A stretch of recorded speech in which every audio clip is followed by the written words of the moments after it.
জপ ধ্যানের কোনো কালাকাল নেই। সর্বক্ষণ তাঁর নাম অন্তরে জপ করতে পারো। গানে আছে না, যত শোনো কর্ণপুটে সবই মায়ের মন্ত্র বটে। আবার আহার করো মনে করো, আহুতি দাও শ্যামা মাকে। আনন্দে রাম প্রসাদ রটে, মা বিরাজেন সর্বঘটে।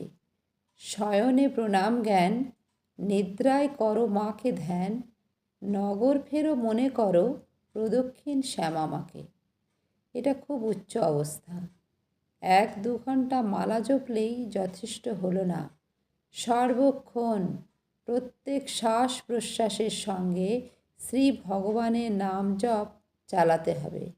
যেদিন কোনো অসুবিধায় জপ করা সম্ভব হচ্ছে না, সেদিন শ্রী শ্রী মা সারদা দেবীর উপদেশ মনে করবেন, বলছেন স্বামী শিবানন্দ মহারাজ।